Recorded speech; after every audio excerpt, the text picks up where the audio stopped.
എല്ലാ വിദ്യാർത്ഥികൾക്കും പുതിയൊരു വീഡിയോയിലേക്ക് സ്വാഗതം. ഈ വർഷത്തെ +1 സെക്കൻഡ് ട്രാൻസ്ഫർ അലോട്ട്മെൻറ്റ് അപേക്ഷ ജൂലൈ 30 മുതൽ ആർക്കൊക്കെ അപേക്ഷിക്കാം, എങ്ങനെ അപേക്ഷിക്കാം, അപേക്ഷിക്കുമ്പോൾ ശ്രദ്ധിക്കേണ്ട കാര്യങ്ങൾ മുഴുവനുമാണ് ഈ ഒരു വീഡിയോയിൽ കൂടെ പങ്കുവെക്കുന്നത്. വീഡിയോയിലേക്ക് പോകുന്നതിന് ഒരു കാര്യം ഞാൻ വ്യക്തമായിട്ട് പറഞ്ഞാൽ, ഈ വീഡിയോയുടെ പാർട്ട് 1 ഈ വീഡിയോ ചെയ്യുന്നതിന് തൊട്ട് മുമ്പ് തന്നെ ചെയ്തിട്ടുണ്ട്. ഈ വീഡിയോ കാണുന്നതിന് മുമ്പ് നിങ്ങൾ ആ വീഡിയോയും കൂടെ കാണണം. എന്നാൽ മാത്രമേ നിങ്ങൾക്ക് ട്രാൻസ്ഫർ അലോട്ട്മെൻറ്റ് സംബന്ധിച്ച് വ്യക്തമായ ഒരു ധാരണ നൽകുള്ളൂ. നിങ്ങളും മടുക്കാതിരിക്കാൻ ഞാനും എൻ്റെ സൗണ്ടിനും കുറച്ച് റെസ്റ്റ് കിട്ടാൻ വേണ്ടിയാണ് ഞാൻ ഇങ്ങനെ ചെയ്തിരിക്കുന്നത്. അല്ലെങ്കിൽ ഒരുപാട് നേരം അല്ലെങ്കിൽ നമ്മളിപ്പം ഒരു 10 മിനിറ്റ് അല്ലെങ്കിൽ 10 മിനിറ്റ് ഒരു 15 മിനിറ്റ് കൊണ്ട് നമ്മൾ മാക്സിമം പോയില്ലേ വീഡിയോ നിർത്തിയില്ലെങ്കിൽ അത് നിങ്ങൾക്കും അതൊരു മടുപ്പാകും. ഇപ്പം സംസാരിക്കുന്ന എനിക്കും ഒരു മടുപ്പാവും, കേൾക്കുന്ന നിങ്ങൾക്കും അതൊരു ബുദ്ധിമുട്ട്. എല്ലാവർക്കും തന്നെ അതിൻ്റെതായ ഒരു ബുദ്ധിമുട്ടും കാര്യങ്ങളൊക്കെ ഉള്ളത് കൊണ്ട് തന്നെ എന്ത് ചെയ്യുന്നുണ്ട് നമ്മൾ, ബുദ്ധിമുട്ടും കാര്യങ്ങളൊക്കെ ഉള്ളത് കൊണ്ട് തന്നെ നമ്മൾ മാക്സിമം 10 മിനിറ്റ് കൂടുതൽ വീഡിയോ എടുത്തിട്ടില്ല. 11 മിനിറ്റാണ് ആ വീഡിയോ ദൈർഘ്യം വന്നിരിക്കുന്നത്. ഈ വീഡിയോയും അല്പം ദൈർഘ്യമേറും, ഒരു 15 മിനിറ്റിനുള്ളിൽ ഞാൻ നിർത്താം ഈ വീഡിയോ. അതുകൊണ്ട് തന്നെ നിങ്ങൾ ഫസ്റ്റ് പാർട്ട് 1 ആയിട്ട് ഇതിന് തൊട്ട് മുമ്പ് തന്നെ നിങ്ങൾ അധികം സ്ക്രോളൊന്നും ചെയ്ത് പോകണ്ട, ഒട്ടും സ്ക്രോൾ ചെയ്യണ്ട. ഇപ്പോൾ ഈ വീഡിയോ അപ്ലോഡ് ആകുന്നതിന് തൊട്ട് മുമ്പ് ഞാൻ ആ വീഡിയോയുടെ ഹെഡിങ് ഇപ്പോൾ പറഞ്ഞുതരാം. അപേക്ഷ ചൊവ്വാഴ്ച മുതലാണ്, സ്കൂൾ കോഴ്സ് ജില്ല മാറാം എന്നുള്ള തമ്മിൽ വെച്ചിട്ടാണ് വീഡിയോ ചെയ്തിരിക്കുന്നത്. അതും കൂടെ നിങ്ങൾ കാണുക. വിശദമായ വാർത്തയിലേക്ക് പോകുന്നതിന് ആദ്യമായിട്ട് ഈ ചാനൽ കാണുന്ന വിദ്യാർത്ഥികളുണ്ടെങ്കിൽ വിദ്യാഭ്യാസപരമായ വാർത്തകൾക്കും +1 അലോട്ട്മെൻറ്റ് റിസൾട്ട് ഇമ്പ്രൂവ്മെൻറ്റ് എക്സാം പോലെയുള്ള എല്ലാ അറിയിപ്പുകൾക്കും വേണ്ടി ഇപ്പോൾ തന്നെ മറക്കണ്ട ചാനൽ സബ്സ്ക്രൈബ് ചെയ്ത് കൂടെ പറയാൻ പ്രത്യേകം ശ്രദ്ധിക്കാം.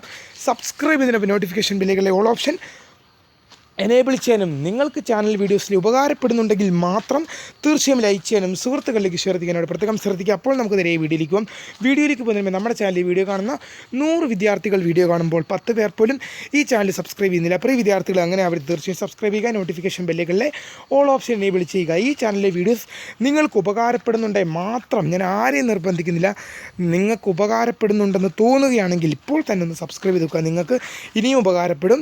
അപ്പോൾ നമുക്ക് വീഡിയോയിലേക്ക് പോകാം. ഈ വർഷത്തെ +1 സെക്കൻഡ് ട്രാൻസ്ഫർ അലോട്ട്മെൻറ്റ് അപേക്ഷ ജൂലൈ 30 ചൊവ്വാഴ്ച മുതൽ HSCAPൻ്റെ ഒഫീഷ്യൽ വെബ്സൈറ്റ് വഴി.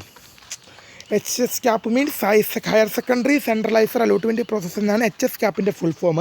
HSCAPൻ്റെ ഒഫീഷ്യൽ വെബ്സൈറ്റ് വഴി വിദ്യാർത്ഥികൾക്ക് ഇതിൻ്റെ അപേക്ഷ ക്ഷണിക്കുകയാണ് ചെയ്യുന്നത്. നിങ്ങൾക്ക് അപേക്ഷ ജൂലൈ 30 ചൊവ്വാഴ്ച മുതലാണ് അപേക്ഷ നൽകാൻ സാധിക്കുക. നിങ്ങൾക്ക് സെക്കൻഡ് സപ്ലിമെൻ്ററി അലോട്ട്മെൻറ്റിൻ്റെ സർക്കുലർ വന്നപ്പോഴേ നിങ്ങൾക്ക് എന്ത് ചെയ്തിട്ടുണ്ടായിരുന്നു, അതിൽ ലഭ്യമായൊരു ഡേറ്റാണ് ജൂലൈ 30 ചൊവ്വാഴ്ച ഉച്ചയ്ക്ക് 2 മണി മുതൽ അപേക്ഷ സാധ്യമാകും വിധം പ്രസിദ്ധീകരിക്കുന്നതാണ്. അതായത് ജൂലൈ 30 ഉച്ചയ്ക്ക് 2 മണി മുതൽ അപേക്ഷ സാധ്യമാകുന്ന വിധം വേക്കൻസി ലിസ്റ്റും മറ്റ് നോട്ടിഫിക്കേഷനും കാര്യങ്ങളുമൊക്കെ നിങ്ങൾക്ക് എന്ത് ചെയ്യുന്നതാണ്, പ്രസിദ്ധീകരിക്കുന്നതാണെന്ന് പറഞ്ഞ് HSCAP സെക്കൻഡ് സപ്ലിമെൻ്ററി അലോട്ട്മെൻറ്റിൻ്റെ വേക്കൻസി ലിസ്റ്റിൽ എന്ത് ചെയ്തിട്ടുണ്ടായിരുന്നു, വേക്കൻസി ലിസ്റ്റല്ല, അതിൻ്റെ സർക്കുലറിൽ പറഞ്ഞിട്ടുണ്ടായിരുന്നു. അപ്പോൾ പല വിദ്യാർത്ഥികളും ഇനി അറിയാൻ ആഗ്രഹിക്കുന്ന എന്താണ്, ആർക്കൊക്കെ അപേക്ഷിക്കാം, പിന്നെ അപേക്ഷിക്കുന്നത് കൊണ്ട് കാര്യമുണ്ടോ എന്നൊക്കെ. നമ്മളിപ്പോൾ ഒരു ട്രാൻസ്ഫർ അലോട്ട്മെൻറ്റ് നമ്മളിപ്പം അപേക്ഷിച്ചാൽ മാത്രമേ, എന്തായാലും നമ്മൾ ഒരു ജോലിക്കാണെങ്കിലും മറ്റെന്തെങ്കിലും കാര്യങ്ങൾക്കാണെങ്കിലും അലോട്ട്മെൻ്റ് ആണെങ്കിലും നമ്മൾ അപേക്ഷിക്കുന്നതിന് മുമ്പ് ശ്രദ്ധിക്കേണ്ട കാര്യങ്ങൾ എന്തൊക്കെയാണെന്ന് വെച്ചാൽ, അപേക്ഷിക്കുന്നത് കൊണ്ട് കാര്യമുണ്ടോ എന്നുള്ള രീതിയിലാണ് ഇവിടെ ഞാൻ വിദ്യാർത്ഥികളുടെ മുഴുവൻ സംശയങ്ങൾക്കുമുള്ള മറുപടിയാണെന്നാണ് സാധാരണ കൊടുക്കാറ്. പക്ഷേ അത് ഞാൻ എടുത്തു മാറ്റിയിട്ടുണ്ട്. അപേക്ഷിക്കുമ്പോൾ ശ്രദ്ധിക്കേണ്ട കാര്യങ്ങളെന്ന് പറഞ്ഞിട്ടുണ്ട്. അതിന് കാരണമെന്ന് പറഞ്ഞത്, ചിലപ്പോൾ എല്ലാ കാര്യങ്ങളും നമുക്ക് തംബ്നെയിലിൽ ഉൾക്കൊള്ളിക്കാൻ പറ്റില്ലെന്ന് വരും. അതായത് നിങ്ങളിപ്പോൾ നോക്കുക, ഇപ്പോൾ തന്നെ ഈ തംബ്നെയിൽ ഞാൻ ഒപ്പിച്ച് വെച്ചേക്കുന്നതാണ്, ഇത്രയും സാധനങ്ങൾ ഞാൻ ഒപ്പിച്ച് വെച്ചേക്കുന്നതാണ്. ഇനി ഒരു സാധനം നിങ്ങൾക്ക് നോക്കിയാൽ മനസ്സിലാവും, ഇനി ഒരു വാചകം ഈ തംബ്നെയിൽ ഉൾക്കൊള്ളിക്കാൻ ബുദ്ധിമുട്ടാണ്. ശരിയാണല്ലോ, ബുദ്ധിമുട്ടാണ്. ഇനിയും ചെറുതാക്കി കഴിഞ്ഞാൽ ചിലപ്പോൾ നിങ്ങൾക്കത് കാണാൻ പോലും പറ്റിയെന്ന് വരില്ല, അത്രയും ചെറുതാക്കേണ്ടി വരും. ഈ തമ്മിൽ ഇനി ഒരു വാക്ക് ഉൾക്കൊള്ളിക്കുക എന്ന് പറഞ്ഞാൽ അത്ര ബുദ്ധിമുട്ടാണ്. അതുകൊണ്ട് തന്നെ അപേക്ഷിക്കുമ്പോൾ ശ്രദ്ധിക്കേണ്ട കാര്യങ്ങളെന്ന് നമ്മൾ പറയുമ്പോൾ മുഴുവൻ കാര്യങ്ങളുമൊക്കെ അതിൽ ഉൾപ്പെടും. അപ്പോൾ അപേക്ഷിക്കുന്നതുകൊണ്ട് കാര്യമുണ്ടോ എന്ന് ആദ്യം വിദ്യാർത്ഥികൾ പരിശോധിക്കണം. അത് കഴിഞ്ഞ ശേഷം ആർക്കൊക്കെ അപേക്ഷിക്കാം, എങ്ങനെ അപേക്ഷിക്കാം എന്നുള്ള കാര്യങ്ങളിലേക്ക് നമ്മൾ വരുന്നതായിരിക്കും. അപ്പോൾ നമുക്ക് നോക്കാം. ഈ സെക്കൻഡ് സപ്ലിമെൻ്ററി അലോട്ട്മെൻറ്റിന് മുമ്പ് കേരളത്തിൽ 35,000-ഓളം വേക്കൻസികളാണ് ഒഴിഞ്ഞു കിടന്നത്. 35,000-ഓളം വേക്കൻസികൾ കേരളത്തിൽ ഒഴിഞ്ഞു കിടപ്പുണ്ടായിരുന്നു. വെറും 12,700 അപേക്ഷകൾ, 12,600-നും 700-നും ഇടയിൽ മാത്രമാണ് എന്ത് ചെയ്തിട്ടുള്ളത്, അപേക്ഷകൾ വന്നിരിക്കുന്നത്. 12,600-നും 700-നും ഇടയിൽ. അതിൽ 12,047 അപേക്ഷകൾ മാത്രമാണ് സെക്കൻഡ് സപ്ലിമെൻ്ററി അലോട്ട്മെൻറ്റിന് പരിഗണിച്ചിട്ടുള്ളൂ. ബ്ലാക്കാക്കി എഴുതി കാണിക്കാം, അപ്പോൾ നിങ്ങൾക്ക് തിരിയുമല്ലോ. 12,000 വെറും 12,700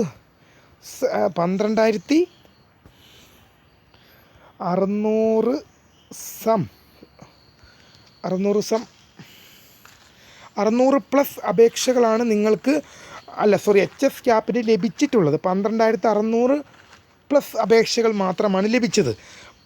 അതിൽ 12,047 അപേക്ഷകൾ മാത്രമാണ് 12,600നും 700നും ഇടയ്ക്കുള്ള അപേക്ഷകളിൽ 12,047 അപേക്ഷകൾ മാത്രമാണ് എന്ത് ചെയ്തിട്ടുള്ളത്, സെക്കൻഡ് സപ്ലിമെൻ്ററി അലോട്ട്മെൻറ്റിന് വേണ്ടി പരിഗണിച്ചിട്ടുള്ളൂ. ബാക്കിയുള്ള 666 അപേക്ഷകൾ എന്ത് ചെയ്തു, റദ്ദ് ചെയ്തു. ഈ വിദ്യാർത്ഥികളെ പരിഗണിച്ചിട്ടില്ല. അതിന് കാരണം എന്ന് പറഞ്ഞാൽ, ഒന്ന്, അപേക്ഷയിൽ വീണ്ടും തെറ്റുകൾ കടന്നുകൂടി.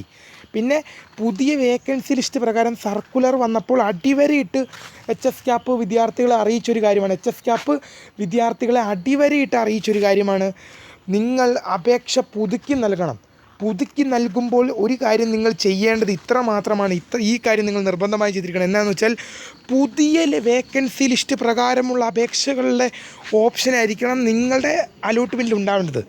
അതായത് ചിലപ്പോൾ എന്താണ്, പല വിദ്യാർത്ഥികളും ഞാൻ അപേക്ഷിച്ചതാണെന്നത് എന്നെ ഫസ്റ്റിലും സെക്കൻഡിലും തേർഡിലും, ഇപ്പോൾ നിങ്ങൾ ട്രയലിൽ പുതുക്കി നൽകിയ അപേക്ഷ എന്ത് ചെയ്തിട്ടുണ്ടാവും, ഫസ്റ്റ് അലോട്ട്മെൻറ്റിലും സെക്കൻഡ് അലോട്ട്മെൻറ്റിലും തേർഡ് അലോട്ട്മെൻറ്റിലും പരിഗണിച്ചിട്ടുണ്ടാവും.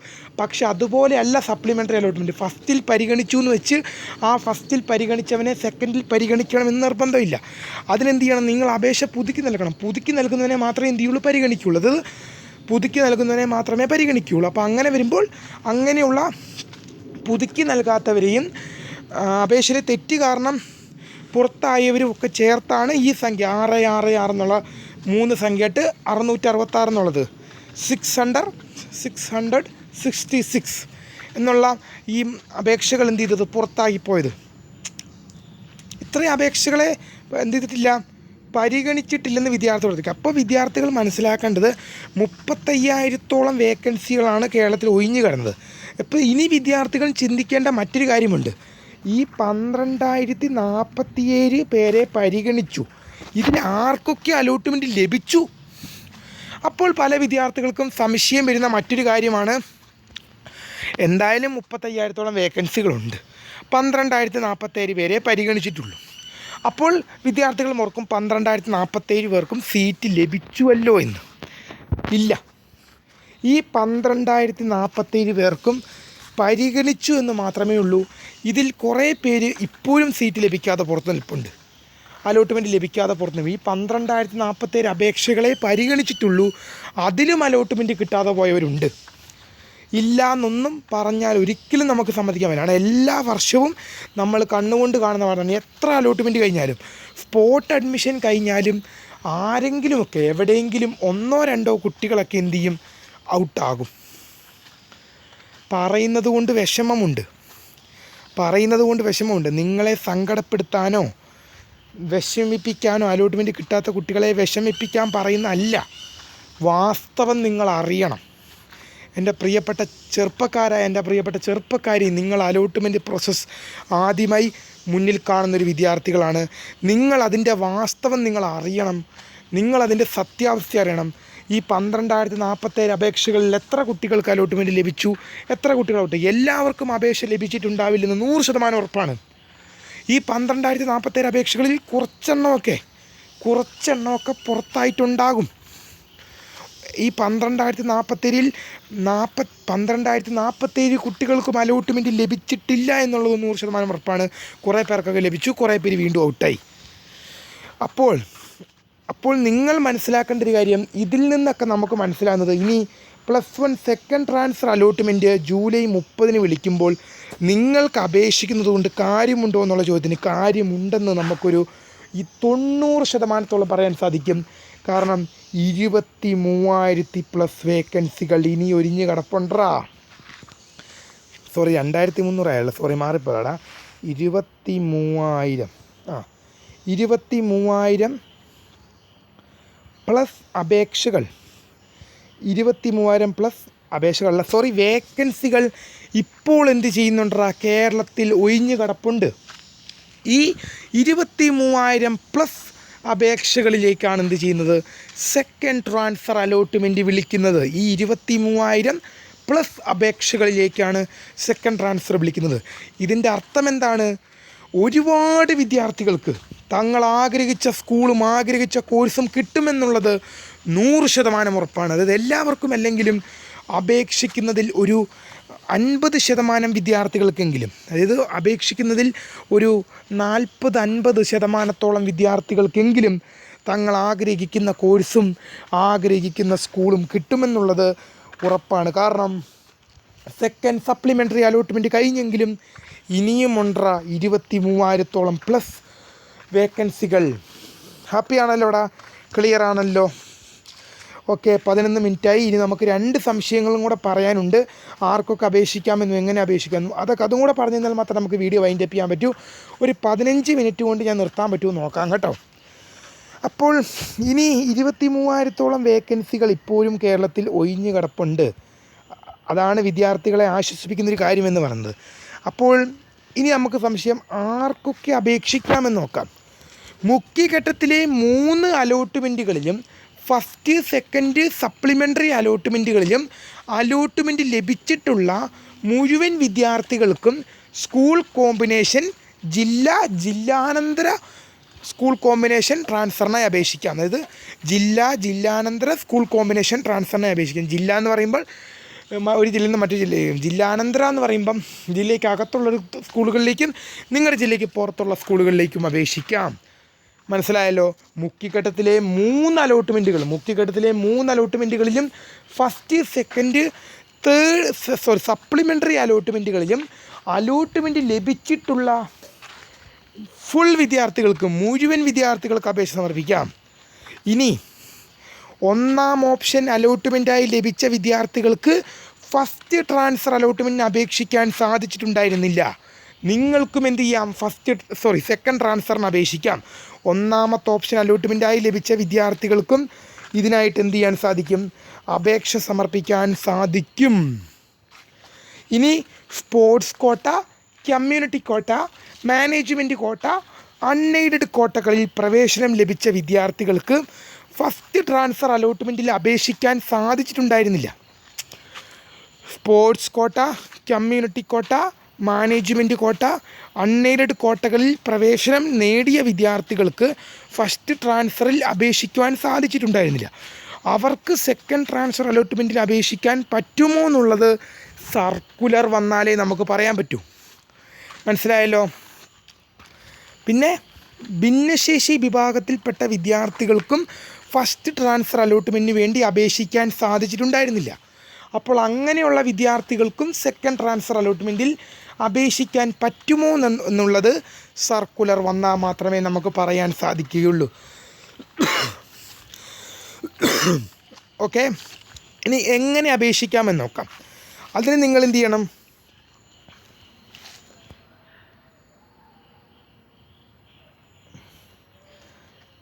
HFCAPൻ്റെ ഒഫീഷ്യൽ വെബ്സൈറ്റിൽ കയറുക. hfcap.kerala.gov.in എന്ന വെബ്സൈറ്റിൽ കയറുക. HFCAP എന്ന് ഗൂഗിളിൽ സെർച്ച് ചെയ്താൽ മതി. HFCAP എന്ന 5 അക്ഷരം, HFCAP എന്ന 5 അക്ഷരം ഗൂഗിളിലോ ക്രോമിലോ കയറി സെർച്ച് ചെയ്താൽ മതി. നിങ്ങൾക്ക് എന്ത് ചെയ്യാൻ സാധിക്കും? ഗൂഗിളിലോ പിന്നെ ഫയർ ബ്രൗസർ അങ്ങനെയൊക്കെ പറഞ്ഞില്ലേ, എവിടെയെങ്കിലുമൊക്കെ കയറി സെർച്ച് ചെയ്താൽ മതി. സെർച്ചിങ് പ്ലാറ്റ്ഫോമിലോ ഗൂഗിളിലോ ക്രോമിലോ ഒക്കെ കയറി സെർച്ച് ചെയ്താൽ മതി HFCAP എന്ന 5 അക്ഷരം. അപ്പോൾ നിങ്ങൾക്ക് തുറന്നു വരുന്ന പേജിൽ എന്ത് ചെയ്യാൻ സാധിക്കും? Candidate login